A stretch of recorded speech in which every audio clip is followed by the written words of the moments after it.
सौम्या मिश्रा जी आगरा से। महाराज जी आपके चरणों में कोटि कोटि प्रणाम। महाराज जी प्रश्न आजकल बहुत सारे दंपतियों का है। ये कह रहे हैं कि हम पति पत्नी दोनों नौकरी करते हैं, हमारी 2.5 साल की बिटिया है, अभी उसके पालन पोषण की उतना समय नहीं दे पाने के कारण एक चिंता बनी रहती है, ना ही नौकरी में। अरे जिनके लिए हम रुपया कमा रहे हैं उनको समय नहीं दे पा रहे हैं तो रुपया किस काम का। हम कह रहे हैं थोड़ा धन कम आवे लेकिन अपने बच्चों को प्यार दुलार करके अगर उनको हम सही रास्ता दिखा सके, समय निकालो। ये आपकी विषय नहीं है, ये बहुत बड़े स्तर से है। अरे उसे माँ का प्यार चाहिए, नौकरानी की सेवा नहीं चाहिए। वात्सल्य आपके अंदर है, आप रुपए कमाने में समय दे रहे हैं। तो हमें लगता है कि ये हम नहीं कहते कि घर बैठ जाओ, लेकिन ऐसा समय का क्रम रखो कि थोड़ी देर पिता का प्यार तो थोड़ी देर माता का प्यार बच्चों को मिलना चाहिए। अगर प्यार नहीं दोगे तो कल फिर वो जो अपने स्वरूप में आएंगे तब आपको प्यार नहीं देंगे। वो जैसे जैसे सयाने होंगे वैसे वैसे आपके प्रति उनका वात्सल्य भाव ना मिलने के कारण वो भाव नहीं रहेगा। फिर आप वृद्धावस्था में आप चाहोगे कि आपको प्यार मिले तो नहीं मिलेगा। मुझे लगता है अर्थ ही सब कुछ नहीं है, प्यार भी एक अपनी सामर्थ्य रखता है। मान लो आपने माता पिता को अनाथालय में भेज दिया और हर महीने पैसे देते रहो तो क्या वो माता पिता की सेवा हो जाएगी? उनको अपने बच्चे से कम मीठी चाय भी अच्छी लगेगी। अपना बच्चा जब प्यार करेगा तो वो सुख उनको पुष्ट करेगा, ना कि पैसा या अच्छा भोजन नहीं। ऐसे ही बच्चे को माँ की गोदी के द्वारा पोषण होता है। अब नौकरी पेशा में तुम बच्चों के साथ ऐसा व्यवहार, तो किसके लिए धन कमा रहे हो? हमें तो लगता है कि समय देना चाहिए, बच्चों को अधिक से अधिक समय देना चाहिए। हाँ, अधिक से अधिक समय देना चाहिए। नौकरी पेशा यही केवल हमारा लक्ष्य नहीं है, पैसा ही लक्ष्य नहीं है। बच्चों को प्यार चाहिए। अब वो प्यार मिलेगा नहीं तो फिर वो आखिरी में जब सयाने होंगे ना तो आपके प्रति वो नफरत का व्यवहार करेंगे कि आप बर्दाश्त नहीं कर पाओगे। तो मुझे लगता है माता पिता से प्रार्थना, सब जितने भी भारतवासी या जो भी कान में सुन रहे हो, आप अपना समय अपने बच्चों के लिए निकालिए। नहीं बच्चों का भविष्य और आपका भविष्य संकट में पड़ जाएगा। आपका भी भविष्य संकट में पड़ जाएगा क्योंकि आप जवान ही नहीं रहेंगे, आप वृद्ध होंगे, आपको प्यार की जरूरत होगी। और आपने प्यार दिया नहीं तो बच्चों से प्यार मिल ही नहीं सकता। आपका कर्म है, आपने प्यार नहीं दिया, रुपया दिया है, वो रुपया आपके सामने रख देंगे और पड़े रहिए। हम आपको समय नहीं दे सकते क्योंकि आपने समय नहीं दिया। आवश्यकता वृद्धावस्था में होती है बच्चों को समय देने की, कि बच्चे हमें समय दें, थोड़ी देर पास बैठ जाएं, थोड़ी देर हमसे प्यार से बात करें। वो करेंगे नहीं क्योंकि आपने नहीं किया अपने बच्चों से प्यार, तो वो कैसे प्यार करेंगे? मुझे लगता है करना चाहिए, समय निकालना चाहिए। रुपया या नौकरी ही सब कुछ नहीं होती। बच्चे के संस्कार जो अपनी गोद में रख के, वो नौकरानी से नहीं होंगे। नौकरानी दूध पिलाएगी, नौकरानी खवाएगी, नौकरानी रखेगी, तो बच्चा प्यार के लिए तरसता रहेगा। ये हमें ठीक कम लगता है। हमें लगता है आपको सुधार करना चाहिए अपनी दिनचर्या में कि 8 घंटे ड्यूटी में जाना है तो उसके बीच में पति को, जब वो पति ड्यूटी में तो आप दोनों एक साथ निकल गए, ऐसा ठीक नहीं है। दोनों का क्रम अलग अलग होना चाहिए और बच्चों का सानिध्य जरूर जरूर माँ पिता को मिलना चाहिए। माँ पिता को बच्चों का सानिध्य आवश्यक है क्योंकि उसी से सुधार होता है। उमेश जैन जी कनाडा से। राधा वल्लभ श्री वैश महाराज। महाराज जी आपके चरणों में कोटि कोटि प्रणाम। महाराज जी गुरु और इष्ट में दृढ़ आश्रय को पकड़ने के विषय में जो हृदय की बात कही वो अनिर्वचनीय है। एक सत्संग में आपने गुरुदेव, आपने परम पूज्य श्री भाई जी महाराज जी की वाणी का संदर्भ दिखाया, कोई समझे ना समझे सबसे हमरी समझ भली, ठाकुर नंद किशोर हमारे ठकुराइन वृषभानु लली। ये वाक्य हृदय में स्थापित हो जाए। हमारी प्रिया जी हमारी लाल जी हैं। आपने कहा कि लाडली जी पर दृढ़ भरोसा कर लो और इससे पकड़ लो। गुरुदेव श्री जी की कृपा और आपकी आज्ञा को गुरु आज्ञा मानते हुए मैंने आपकी इस बात को पकड़ लिया। आपने सत्संग में यह भी कहा कि भरोसा तो अपना होता है लेकिन संबंध गुरुदेव से मिलता है। इसी संदर्भ में आपने अपने जीवन की उस घटना का उल्लेख किया जब आपको श्री जी का वो आश्रय प्राप्त हुआ जो हृदय को पूर्ण विश्राम दे देता है। गुरुदेव कृपया बताने की कृपा करें कि क्या मुझे भी वो संबंध प्राप्त हो सकता है जिससे पूर्ण विश्राम का अनुभव। इसमें तुम्हें खास बात बताते हैं, जब कहीं का नहीं रह जाता है तब एक रास्ता दिखाई देता है, हरिशरणम। जब तक कहीं का है तब तक वो रास्ता दिखाई नहीं देता। ध्यान रखना, वो बुद्धि से नहीं है, वो पढ़ने लिखने से नहीं है। जब हर तरह देखता है अंधेरा ही अंधेरा है, कोई मेरा नहीं। मेरे जीवन में कोई नहीं है। जो इस शरीर को साधना कहे तुम्हारा वो भी गया। जब हर रास्ते बंद हो गए तब एक रास्ता खुला दिखाई दिया, हरिशरणम, दौड़ लगा दी। वो रास्ता तब तक नहीं खुला था जब तक साधना कर रहे थे, सब वो दरवाजा बंद था। जब हार गया कि अब कहीं का नहीं रह गया तो दरवाजा खुला दिखाई दिया, ये रास्ता है हरिशरणम। कभी कभी जब भाव आता है तो वही बोलते हैं तुम विश्वास कर लो, केवल प्रभु के आश्रित हो जाओ। आश्रय वाले को निश्चित भगवत प्राप्ति होती है, पर वो आश्रित हो तो कहां से हो? वो तो आश्रय देह का लिए हुए, इंद्रियों का लिए हुए, मन का लिए, धन का लिए, विद्या का लिए हुए, जन का लिए हुए। साधना तपस्या का आश्रय भी भगवत आश्रय में बाधा पहुंचा देता है। जब द्रौपदी जी को लगा कि अब कोई नहीं, तब पुकारा। जब गजेंद्र जी को लगा अब कोई नहीं, तब पुकारा। ऐसे जब प्रेमानंद को लगा अब कुछ नहीं, तुमसे भी साधना नहीं बन सकती, तो एक रास्ता मिला कि लाडली बस वो आश्रय। जैसे आपने पूछा कि आपको कष्ट नहीं होता, आपको शिकायत नहीं होती, उसी आश्रय में हम रहते हैं, हर समय आनंदित रहते हैं, हर समय अपार आनंद रहता है। अब बोल रहे हैं तो आपको दिखाई दे रहा, नहीं बोल रहे हैं, एक अपार आनंद। ये इतनी किडनी इनका कोई ध्यान नहीं रहता बच्चा। भगवदानंद जब, तो ये कोई कष्ट नहीं, एक अद्भुत आनंद, एक अद्भुत। वो खुद आप देख लो, बैठे हो, प्रश्न उत्तर क्या कोई दुखी पुरुष दे सकता है क्या? वो तो डिप्रेशन में जाएगा, वो प्रश्न उत्तर करेगा। और यहाँ एक थोड़ी प्रश्न उत्तर, यहाँ तो सुबह से चल रहा है 2 बजे से।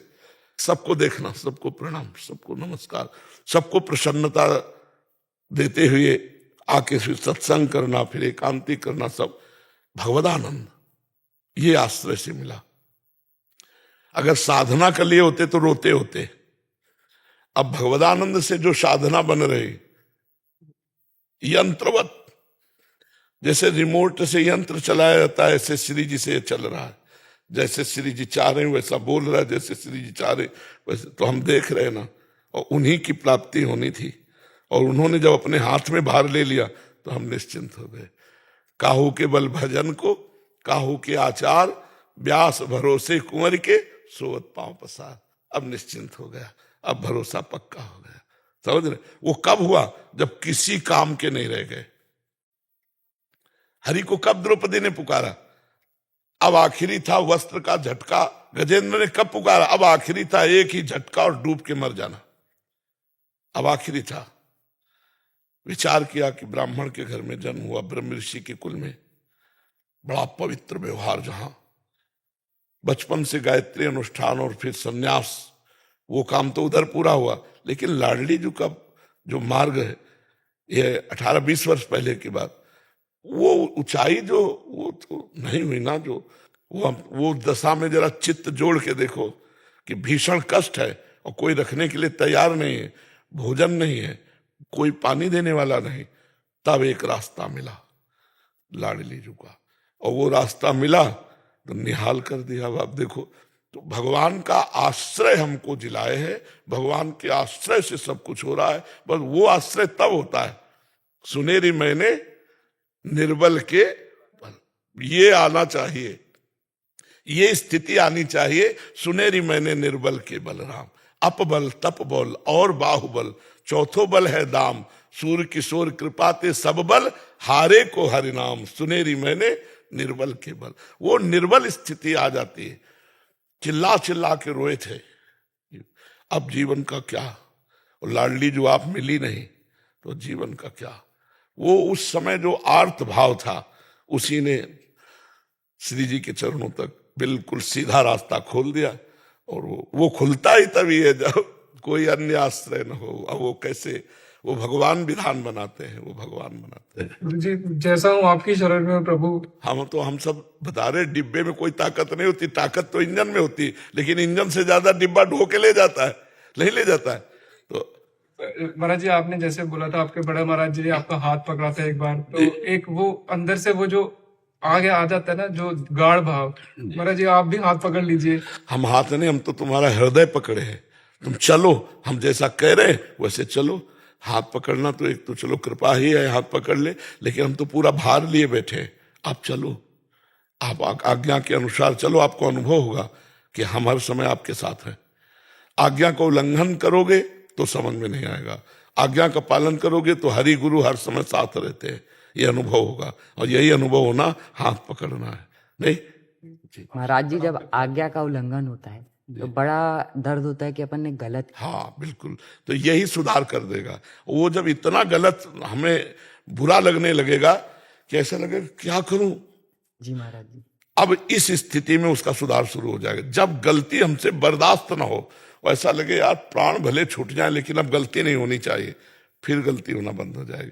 जब हम गलतियों को असहनीय मान लेते हैं तब वो दूर हो जाती है। और जब गलतियों में सुख बुद्धि रखते हैं कि गलत तो है पर आनंद है इसमें, तब तक हम नहीं छोड़ सकते।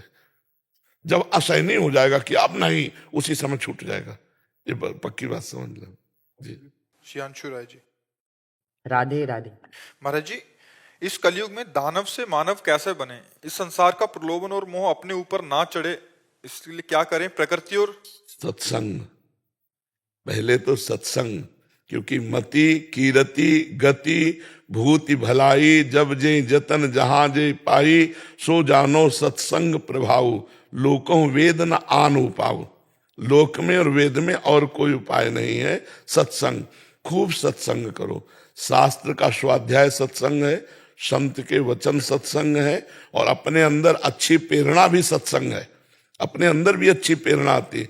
जब हम गंदी प्रेरणा को, गंदे दर्शन को, गंदे श्रवण को, गंदे चिंतन को त्याग देंगे तो राक्षसी भाव, दानव भाव हट जाएगा और हमारे अंदर दैवी भाव आ जाएगा। दानव भाव की जगह दैवी भाव आ जाएगा। तो हम पहले खूब सत्संग सुने, शास्त्र स्वाध्याय करें, ब्रह्मचर्य से रहने की कोशिश करें, चेष्टा करें ब्रह्मचर्य से रहने, पवित्र भोजन, कोई नशा नहीं और किसी का अहित नहीं, और मोबाइल से गंदी बातें नहीं। तो हम दानों से मानवता की तरफ बढ़े, हम असत से सत की तरफ बढ़े, हम अंधकार से प्रकाश की तरफ बढ़े, हम मृत्यु से अमृत की तरफ। मृत्युर्मा अमृतम गमय, तमसो माँ ज्योतिर्गमय, असतो माँ सदगमय। हमारा मार्ग यही है, पर हम भूल कर बैठे तो हम असत की तरफ बढ़ते चले जा रहे हैं।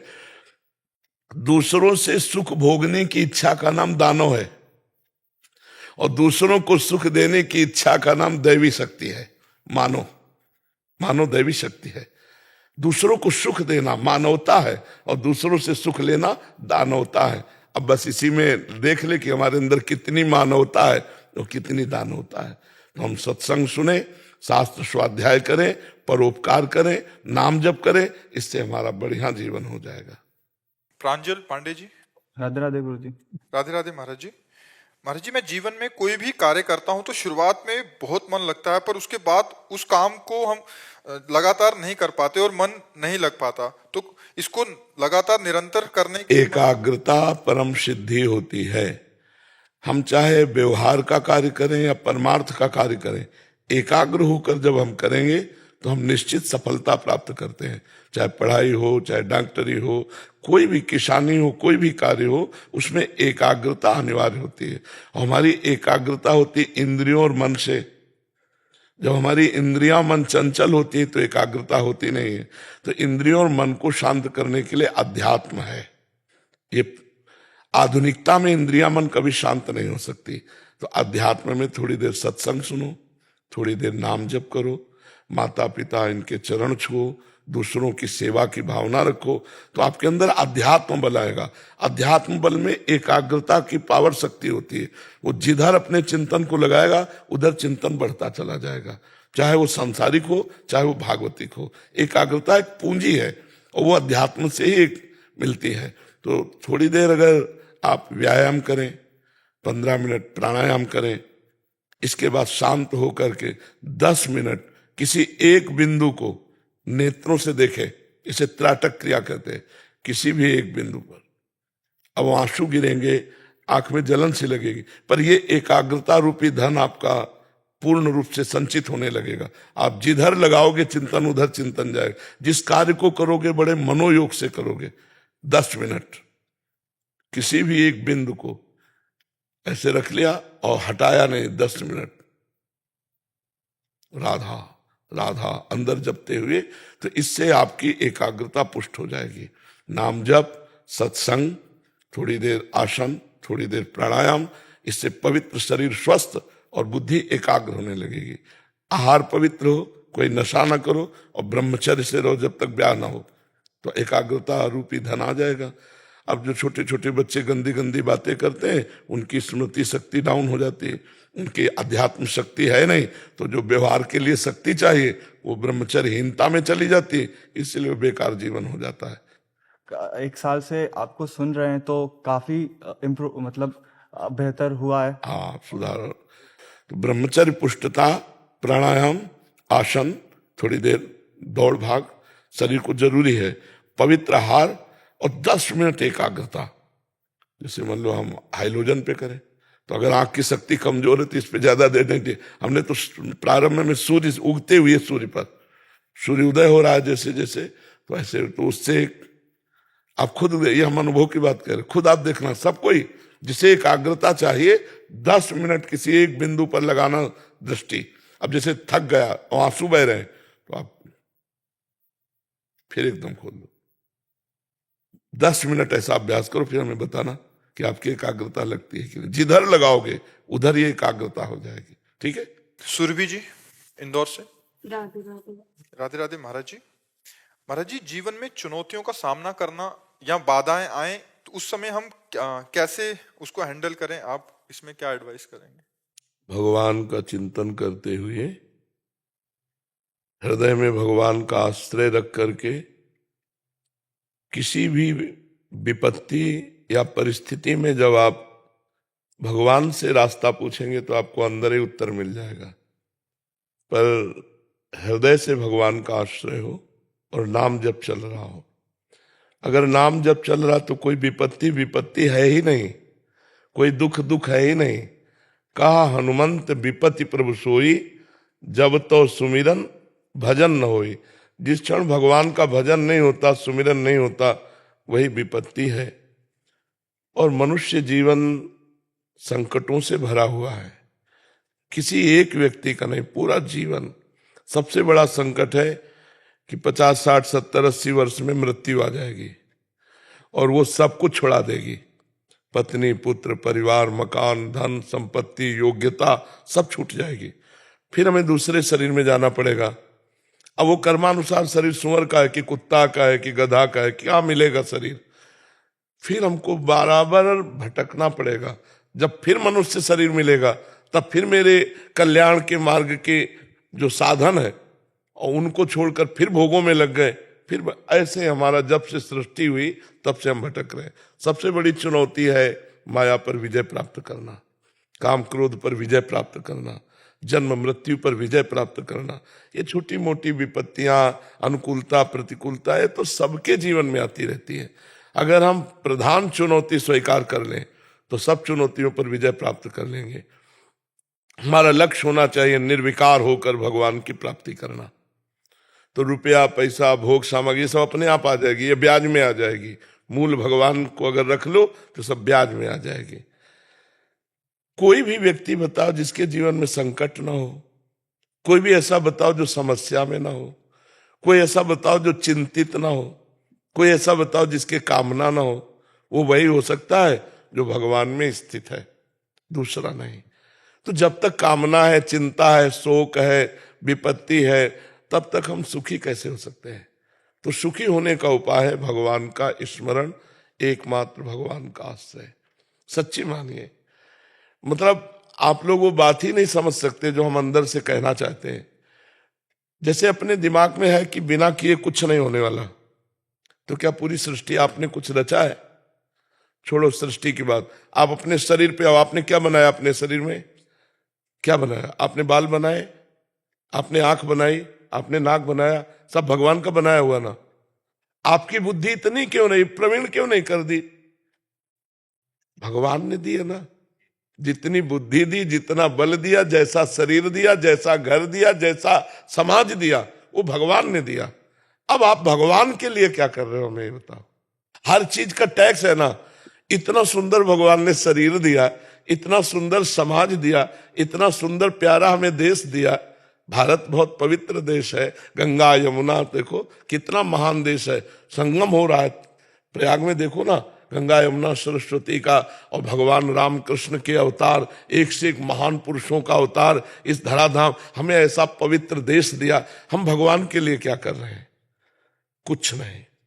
तो हम भगवान को अपना पिता नहीं मानते, स्वामी नहीं मानते। जैसे आप अपने पिता से पैसा 5,000 मांगेंगे, बोले नहीं देंगे, नहीं आपको देना होगा, ऐसे हम भगवान से मांगे, क्योंकि हमारे हैं ना भगवान, हमारे पिता है, हमारे स्वामी है, हमारे इष्ट है, पर हम भगवान को अपना नहीं मानते। देख लो अंदर से, भगवान का नाम जप नहीं करते, तो हमारे को सुख कैसे मिल सकता है? देवी संप्रदाय तो हमको फिर नष्ट करती ही रहेंगी। सरकारी विभाग है भगवान का, आप होड़ मत मिलाओ दूसरों से अपनी।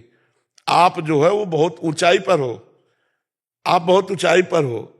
भारत देश में एक पत्नी व्रत, एक पति व्रत, जो धर्म है, जो मर्यादा है, वो आपको विश्व में कहीं नहीं मिलेगी। भारत देश में जीवन मुक्त महापुरुष, सती यतियों का देश है। आप अपनी महिमा को खोकर वहां पशु आचरण करने वालों को अपना आदर्श मान रहे हो। वो हमारे आदर्श है, विश्व का आदर्श भारत है। शांति प्रिय, धर्म प्रिय, उदारता, जो गुण भारत में वो आपको कहीं नहीं मिलेंगे। अगर कहीं है तो हमारे किसी ब्रह्म ऋषि की देन है, किसी महात्मा की देन है। तो हमें लगता है चुनौती, विपत्ति, इनसे हम तभी विजय प्राप्त कर सकते हैं जब भगवान का आश्रय हो, धर्म का आश्रय हो, नाम जप हो, तो हम अपने आप विजय प्राप्त, हमारी बुद्धि इतनी पवित्र होगी। जैसे बच्चे ने पूछा कि चुनौती, तो हमारे सामने चुनौती है। हम हर स्थिति में जब तक श्वास है अपने मालिक का जस गाएंगे और अपने मालिक की गुलामी करेंगे और जय बोलकर शरीर छोड़ देंगे। उनका जय बोलकर शरीर बोल, हम पराजित नहीं है, हम पराजित नहीं है। अगर हम प्रभु की शरण में ना हो तो पराजित हो जाए। अगर हम भगवान से जुड़े हैं तो हर कष्ट सह सकते हैं, भगवान से जुड़े हैं तो हर परिस्थिति को झेल सकते हैं। अगर भगवान से नहीं जुड़े तो फिर नहीं, फिर तो पतन ही पतन है। जैसे अथाह समुद्र में पड़ जाए तो मरना ही मरना है, फिर कोई बचना नहीं। और अगर जहाज का सहारा मिल गया है, जल जहाज का, तो हम निकल जाएंगे। भगवान के चरणारविंद है जल जहाज, और ये संसार है अपार समुद्र। भगवान के चरणों का आश्रय मिल गया तो कैसे तुम्हें बताएं, वो आगे से आगे व्यवस्था किए रहते हैं, वो प्रतिपल हमें सुख देते रहते हैं। नहीं, शारीरिक दुख के आगे फिर और कोई दुख नहीं होता। हर दुख हम सह सकते, लेकिन शरीर की पीड़ा 1 दिन 2 दिन नहीं, जब तक जिएंगे तब तक। ये चुनौती ऐसी है, जब आखिरी श्वास होगी तभी इससे छुट्टी मिलेगी। तो हमें हर मुसीबत से लड़ने का, हम अपना उदाहरण इसलिए अहंकार पूर्ण नहीं इसलिए देते हैं कि आपके सामने है। प्रत्यक्षम किम प्रमाणम, अगर प्रत्यक्ष उदाहरण मिले तो और प्रमाण देने की क्या जरूरत। अगर हम भगवान से ना जुड़े हों तो आज ही हमारी दुर्गति हो जाए। और भगवान से जुड़े तो मुझे भरोसा रहता है, और वो हमें प्यार देते रहते हैं। कर तुम अकर तुम अन्यथा कर तुम, वो गूंगे से वेद पढ़वा दे, लूले लंगड़े से पहाड़, तो उनका ये चमत्कार है, वही आपको सुखी कर सकते हैं। एक बहुत बड़े पदाधिकारी कह रहे थे हमारे पास सब मेडल, सब पैसा, सब है, लेकिन अब मुझे डर लग रहा, मरूंगा, अब इससे कैसे बचूं? तो भगवान का आश्रय, भगवान के बिना आपको अंतिम विश्राम नहीं मिलने वाला, ये बात है। राहुल यादव जी, राधे राधे महाराज जी। गुरुजी, प्रवचन के दौरान हमने कई बार सुना है कि भगवान से प्रार्थना करो कि हमें ब्रह्मबोध गुरु की प्राप्ति हो। गुरुजी, हम आप में सारे गुण निहित देखते हैं, अपना गुरु स्वीकार किया है और ठान लिया है कि आप ही मेरे गुरु रहेंगे, परंतु आपके इस कथन से हमारे मन में एक विकार उत्पन्न हो रहा है कि क्या आप हम सभी को अपना शिष्य स्वीकार किए हैं? देखो बच्चा, हमारी स्वीकृति से कुछ नहीं होता, आपकी स्वीकृति से होता है। आप स्वीकृति ना करो, आप हमारी बात ना मानो, तो हमारे कहने से आपका कल्याण नहीं हो जाएगा, आपकी स्वीकृति से कल्याण होगा। इसका उदाहरण है, जब एकलव्य जी द्रोणाचार्य जी के समीप गए और कहा कि मुझे शिष्य रूप में आप स्वीकार करें, मैंने आपको गुरु रूप में स्वीकार कर लिया है, तो उनका मैं शिष्य तो नहीं स्वीकार कर सकता, क्योंकि राजकुमारों का यहाँ धनुर्विद्या का अध्ययन कराते हैं, हम तुमको थोड़ी रखेंगे राजकुमारों के सामने, और एक तरह से तिरस्कार कर दिया। पर उसने अपनी गुरु निष्ठा का पालन किया। द्रोणाचार्य जी को भर नेत्र देखा चरणों में प्रणाम किया और जंगल में जाकर मिट्टी की मूर्ति अनुमानता वैसे ही द्रोणाचार्य जैसी बनाई और रोज चरणों में पुष्प अर्पित करके प्रणाम करके प्रत्यंचा चढ़ाता और जय गुरु द्रोणाचार्य और शुरू करता, तो अर्जुन से बड़ा श्रेष्ठ धनुर्धर हुआ। इसमें हमें देखने को मिला कि द्रोणाचार्य जी ने ना स्वीकार किया और ना शिक्षा दी। ये तो अध्यात्म है, उसमें तो जरूर शिक्षा की जरूरत है। प्रत्यंचा चढ़ाना, दिव्यास्त्रों का संधान करना, उनका संवरण करना, बहुत ज्ञान की आवश्यक, सब ज्ञान प्राप्त हो गया। एकलव्य ने गुरु द्रोणाचार्य जी को गुरु माना, द्रोणाचार्य जी ने शिष्य नहीं माना। तो गुरु के माने शिष्य नहीं, शिष्य के माने गुरु है।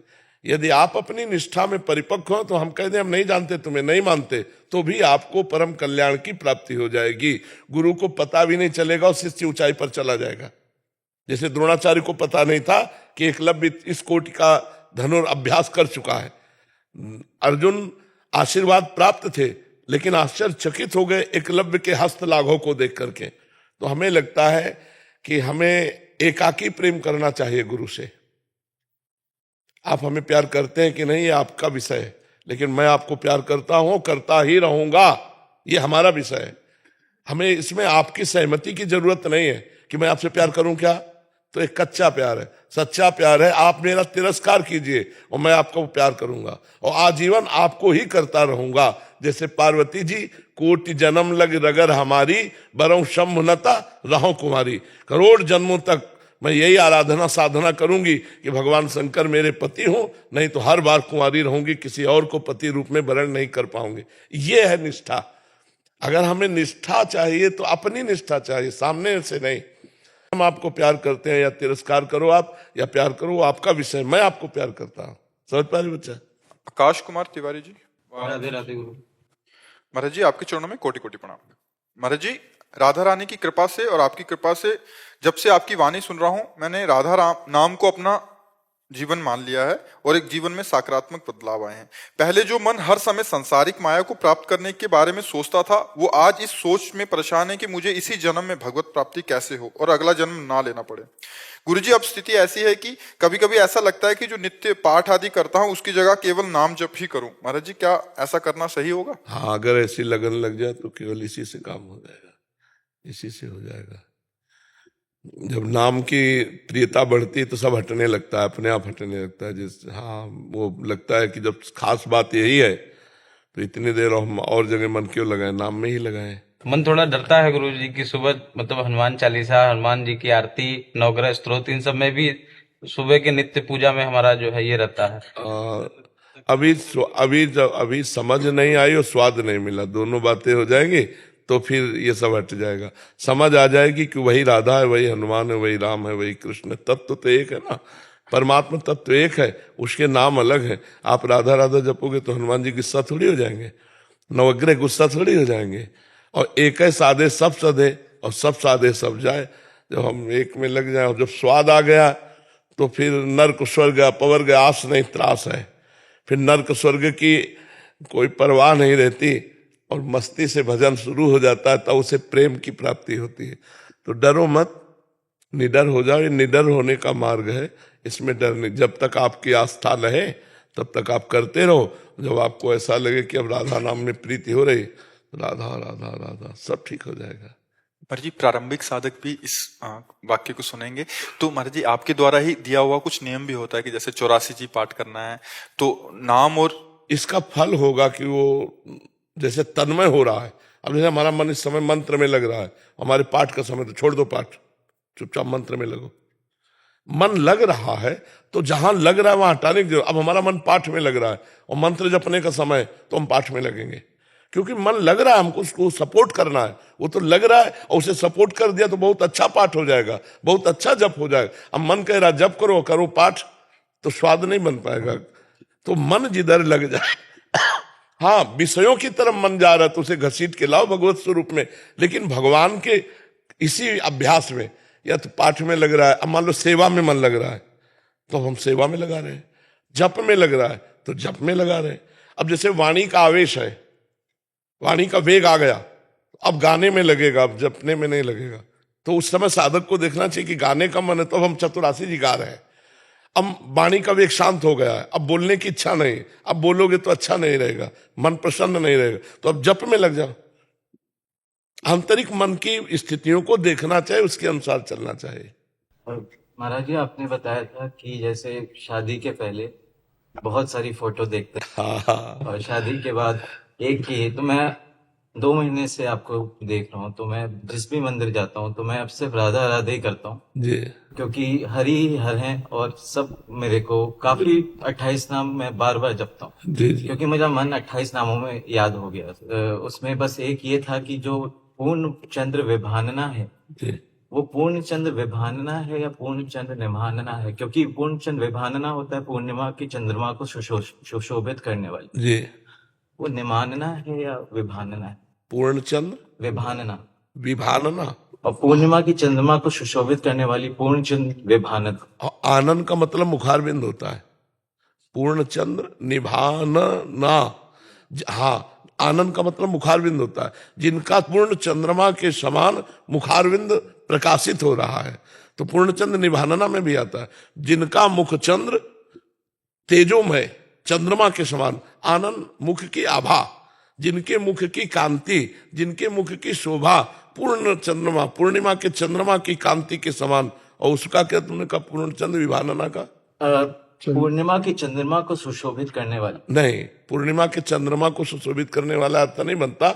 जिनके श्रीमुख की कांति की आभा पूर्ण चंद्रमा की कांति के समान, पूर्ण चंद्र निभानना, आनना मने मुख, आनंद मने मुख होता है। वो इसलिए आया क्योंकि आपने जब ये जाप बताया था तो नीचे कमेंट्स में बहुत लोगों ने विभानना लिख रखा था, उसमें कंफ्यूजन हो गया। ऐसे वैसे हमने बोला निभानना ही है शायद, निभानना पूर्णचंद्र निभानना है, निभानना है, हाँ पूर्ण, क्योंकि जो हमने लिया है वो राधोपनिषद से लिया है, राधोपनिषद है एक, उससे लिया हुआ ये रासेश्वरी रम्या कृष्ण मंत्रादि देवता सत्या सर्वाद्या सर्वद्या वृंदावन विहारिणी वृंदा राधा रमा अशेष बहुतों को याद हो गए, तो बहुतों को याद है। कृष्ण श्री कृष्ण वल्लभा वृषभानुसुता सत्या सत्यपरा सत्यभामा। अच्युतानंद कुमार जी, महाराज जी आपके चरणों में कोटि कोटि प्रणाम। महाराज जी आप कह रहे हैं कि आप पढ़ाई करते हैं और आपके आगे 4 चुनौतियां हैं। एक है आध्यात्मिक नाम जप करना, पारिवारिक जिम्मेदारी, अध्ययन करना और ऑफिस का कार्य। महाराज जी मैं चारों चीजों को बैलेंस नहीं कर पा रहा, एक समय पे एक ही कर पाता हूँ। नहीं, ऐसा नहीं, गलत है कि काश मुझे नहीं। देखो, पहला है तुम्हारा नाम जप, दूसरा है परिवार का पोषण, तीसरा है अर्थ कमाने के लिए ऑफिस का कार्यक्रम। तो हमें लगता है सब एक दूसरे से जुड़े हुए हैं। परिवार का पोषण होगा अर्थ से, अर्थ की कमाई होगी ऑफिस में। अब इसको हम अगर राधा राधा करते हुए काम कर रहे हैं तो हमें क्या परेशानी है? महाराज जी मैं अध्ययन भी करना चाहता हूँ, आईएएस की तैयारी करने के लिए मुझे। तो जितनी देर आप अध्ययन कर रहे हैं, हर 5 मिनट में एक बार राधा बोल करके अध्ययन करते रहिए, और 3 घंटे 4 घंटे जो अध्ययन किया वो बाद में प्रभु को समर्पित कर दीजिए। इससे भगवत प्राप्ति का कार्य पूरा होता रहेगा। समझ रहे? ऐसे ऑफिस का काम जो एकाग्रता पूर्वक कीजिए, बीच बीच में राधा बोलिएगा, और 4-6 घंटे 8 घंटे ऑफिस का काम कीजिएगा, और 8 घंटे वो प्रभु को समर्पित कर दीजिए। हे करुणामय भगवान, मैं 8 घंटे से जो ऑफिस का कार्य कर रहा था वो आपको समर्पित करता हूँ। इससे भगवत प्राप्ति का योग बन जाएगा। नाम जप करते हुए, एकाग्रता पूर्वक पढ़ाई करते हुए, एकाग्रता पूर्वक अपने कर्तव्य का पालन करते हुए, और कुछ न कुछ अर्थ कमाने की चेष्टा करनी चाहिए। ऑफिस में अर्थ मिलता होगा तो फिर उससे परिवार का पोषण होगा, आपकी पढ़ाई का सहयोग होगा, और बीच बीच में नाम जप करते रहिए। समय को भगवान को समर्पित कर दीजिए। जो 8 घंटे 10 घंटे या पढ़ाई का समय, वो सबके लिए है। ये अपने समय को भगवान को समर्पित करते रहो, इससे भगवत समर्पण कर्म हो जाएगा, और वही कर्म योग बन के भगवत प्राप्ति करा देगा। क्या जाता है, मान लो 8 घंटे आप मेहनत किया और 8 घंटे में 1 मिनट हाथ जोड़ा, हे प्रभु ये अमुक समय से लेकर अमुक समय तक जो मैं संसार के कार्य में रहा, आपका विस्मरण किए रहा, ये कार्य मैं आपको समर्पित करता हूं। वो कर्म समर्पण योग बन जाएगा। बीच बीच में राधा राधा राधा स्मरण करते रहिए। समझ में आ रहा है? कोई समस्या? नहीं महाराज, मन में कभी कभी एक चीज रहता है कि जैसे कि स्टूडेंट लाइफ में थे महाराज, तो आपके आशीर्वाद से राधा रानी के चरणों से माइनिंग इंजीनियरिंग में गोल्ड मेडलिस्ट है, तो मन में लगता है कि अभी मतलब ये तो अनिश्चित चीज है, अच्छा यही दो काम ठीक से करते हैं, वो तो फिर मन में लगता है कि नहीं इतना अच्छा से उधर पढ़ाई किए, अभी मैंने अभी नहीं कर पा रहे, थोड़ा सा पहले जैसा समय मिलता है स्टूडेंट, मैंने उधर पीछे की तरफ दिमाग चला जाता है। जो दिमाग चला जाए आप मत जाओ, वापस आ जाएगा। जहां हमारा मन ले जाए, हमको भूत की तरफ नहीं जाना, भविष्य की ज्यादा चिंता नहीं करना, वर्तमान को संभालना है, तो भूत और भविष्य दोनों पवित्र हो जाएंगे, दोनों मंगलमय हो जाएंगे। जो हम कहा इसे करके देखो अब, ठीक है। हाँ, हम ये नहीं कह रहे कि 8 घंटे बराबर राधा नाम जप करो, बीच बीच में राधा राधा स्मरण करो, और ऑफिस का कार्य भगवान को समर्पित करो, पढ़ाई का कार्य भगवान को समर्पित करो, जो अर्थ मिले उससे परिवार का पोषण करो, सब समस्या का समाधान हो गया, ठीक है। परंतु गुरुदेव उससे ज्यादा भाव प्रकट नहीं हो पाता ना जब तक हम उस चीज में चले ना, है उससे ज्यादा भाव प्रकट नहीं हो पाता ना जब तक। नहीं, पक्का प्रकट होगा। आप करके तो देखो, कितने दिन से कर रहे हो? करता हूँ कितने दिन से? 1-2 साल तक। तो ये कोई समय हुआ अनंत जन्मों की बिगड़ी? अगर हम कम से कम हमारी सदवई भाषा में कहा जाता है 12 वर्ष एक नियम का पालन करो, तब जाकर के तो समझ में आवे। और अगर अभी प्राण निकल गए तो आप भगवत भाव से हो ना, आपका हर समय भगवान को समर्पित हो रहा है, वो आप उसे ऐसा खिलवाड़ मत समझे। जो कर्म, जो वस्तु भगवान को समर्पित कर दी जाती है वो अक्षय, अक्षुण्ण और भगवत प्राप्ति की योग्य हो जाती है। अगर आपको फायदा न मिला होता इस कर्म का, तो तुम्हारी बुद्धि यहां बैठने के लिए प्रेरित ही ना करती। 2 वर्ष में इतना तो हो गया है कि आप सत्संग सुनना पसंद करते हैं, आप साधु समाज पसंद करते हैं, आप अध्यात्म की उन्नति चाहते हैं, तो ये थोड़ी बात है। मायाग्रस्त जीव अगर इतना चाह लिया है तो आगे की मंजिल पूरी हो जाएगी, इसे आप खिलवाड़ ना समझें। परंतु जैसे हम चाहते हैं कि भगवान की ओर ज्यादा लीन होए, बट उसके लिए थोड़ा टाइम ज्यादा निकालना पड़ेगा। नहीं, टाइम नहीं निकालना है, टाइम देना है भगवान को पूरा। अब देना और निकालना अलग है। निकालने का मतलब होता है सांसारिक कार्य छोड़ करके हम राधा राधा जपे बैठे के, वो तो ऐसे निरंतर चलता ही रहेगा। हाँ। तो उसके लिए जब भाव प्रकट करना होगा, जब अरे भाव प्रकट हो जाएगा फावड़ा चलाते हुए, झाड़ू लगाते हुए, कंप्यूटर चलाते हुए। एकदम जब ये तुम्हारे कर्म समर्पण तुम्हारे पाप को नष्ट करेंगे ना, तो साधारण से साधारण बात में तुम्हें रोना आने लगेगा और तुम्हें वहां भगवान की कृपा दिखाई देने लगेगी। चलो तो कुछ समय तक धैर्य पूर्वक चलो, बीच बीच में नाम जप करो, और जो कर्म है वो भगवान को समर्पित करो। गंदी बात मत करना। जब हम कोई अनुष्ठान करते हैं तो हमको नियम लेने पड़ते हैं। तो जैसे आपको भगवत आनंद का नियम लेना है, तो पहली बात, किसी माता बहन की तरफ पाप दृष्टि मत रखो। अगर ये करोगे तो फिर ये चलनी में गैया दुहे और दोष दैव को दे। बढ़िया गाय 10 लीटर दूध देती हो, चलनी समझते हो ना, चलनी में ले जाओ, एक बूंद नहीं मिलेगा दूहने के बाद। आप कह दो हमारे भाग्य में लिखा है, नहीं, पात्र सही रखो तो दूध टिक जाएगा। अब आप ये भी करो और वो भी पाप कर्म करो, माता बहनों की तरफ गंदी दृष्टि रखना, कोई नशा करना, गंदे बच्चों का संग करना, गंदे दृश्य देखना, गंदा चिंतन करना, फिर नहीं बात बनेगी। हमको समेटना है तो संसार के हर कार्य को भगवत में बनाना है, क्योंकि बिना कार्य किए कोई रह नहीं सकता। हमको भी तो करना पड़ता है कार्य, नहीं करना पड़ता। हम 12:30-11 बजे से जगते हैं, अपनी दिनचर्या कर रहे हैं। अब ये आपके साथ बैठे हमारा कार्य है, जैसे ऑफिस का कार्य है, किसानी का कार्य, ऐसे हम बाबा जी हमारा कार्य है। तो हम अपने कार्य को सम्यक रूप से, निस्वार्थ भाव से, कोई कामना रख करके नहीं, भगवान की प्रसन्नता के लिए करते, सब हो रहा है। तो उनके सहारे हो जाओ, उनको समर्पित करो, अच्छे आचरण करो, सब ठीक हो जाएगा। थोड़ा लंबा समय तक, दीर्घ काल, लंबे समय तक। कोई भी किसान आदमी खेती में अनाज बोता है, दूसरे दिन थोड़ी काट लेता है, 6 महीने लगते हैं। वो सिंचाई और उसको पौष्टिकता देते हुए फिर वो 1 मन की जगह 40 मन अन्न पैदा करता है। ऐसे ही आप, थोड़ा अध्यात्म है, थोड़ा इंतजार करो, समय आने पर जब फलीभूत होगा तो आपको लगेगा कि हाँ कितना अच्छा है ये मार्ग। ऋतु जी पंजाब से। राधे राधे। महाराज जी, सभी उन्हीं की इच्छा से हो रहा है, तो उसका फल हमें क्यों भुगतना पड़ रहा है? जब सब तुम अपनी इच्छा करना बंद कर दो, तुम्हें भोगना बंद कर हो जाए, किसका फल? तो हाँ, अपनी इच्छा बंद कर दो। अपनी इच्छा से करोगे आचरण तो उनका भोग तो तुम्हें भोगना पड़ेगा। तुम भगवान की इच्छा से चल रहे हो कि अपनी इच्छा से? तुम्हारी इच्छाएं हैं?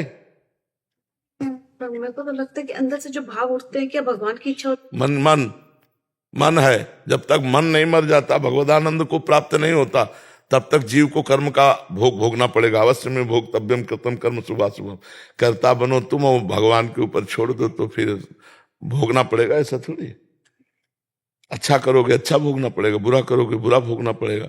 और जब मन और अहंकार भगवान को समर्पित हो जाता है तो जीवन मुक्त हो जाता है, फिर कोई पाप नहीं लगेगा। पूरे विश्व का भंडारा हो जाए तो कोई उसे पुण्य नहीं मिलेगा। कर्ता भाव रहित होना, तो अभी तो कर्ता भाव से हो, अभी कहाँ इस भाव में आ गए कि जो हो रहा है वो भगवान की इच्छा से हो रहा है। यहाँ भगवान विराजमान हो गए, प्रकाशमान हो गए, अब जो होगा तो उसके द्वारा कुमार्गामी प्रवृत्ति थोड़ी होगी। और कुमार्गामी प्रवृत्ति नहीं होगी, पाप नहीं होगा तो दुख ही नहीं मिलेगा, कोई समस्या ही नहीं है, फिर प्रश्न ही नहीं है, क्योंकि भगवान के द्वारा हो रहा है तो मैं करता नहीं तो प्रश्न कैसा। समझ पा रहे हो आप? हाँ, तो ये अभी इस दलील से नहीं चलेगा तेरी सत्ता के बिना पत्ता नहीं हिलता, तो फिर नरक भी उसकी इच्छा से बना है, रोग भी उसकी इच्छा से बने, पुलिस डिपार्टमेंट भी उसकी इच्छा से, डंडे लगाएगा ये भी उसकी इच्छा है, ये भी उसकी इच्छा है। तो मतलब यहाँ चतुराई तो चलेगी। ले एक बड़े विद्वान थे तो बड़ा उपवन लगाए हुए थे, बगीचा, कुआं बावड़ी सब फूल सुंदर। तो एक गाय चरती हुई अंदर आ गई, तो शायद उनका मारने का उद्देश्य नहीं होगा क्योंकि धर्मार्थी थे, तो उन्होंने एक पत्थर का टुकड़ा उठाया और ऐसे तो गाय के मस्तक में लगी, वो तुरंत गिरी और मर गई।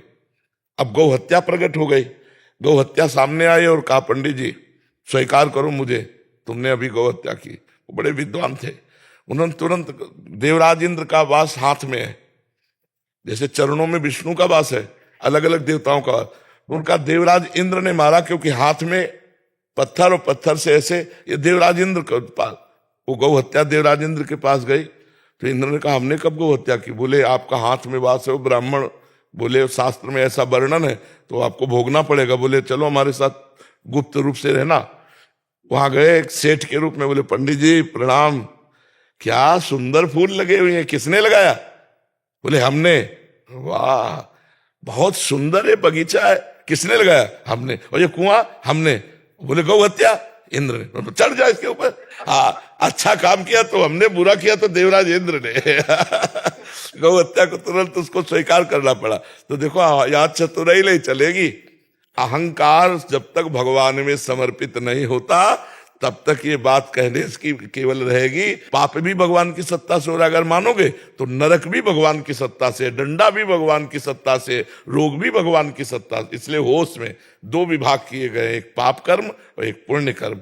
पहले पुण्य कर्म करके पाप कर्मों का त्याग कर दो, फिर पुण्य कर्म में कर्ता भाव का त्याग कर दो, भगवान का नाम जप करो, भगवान की प्राप्ति हो जाएगी।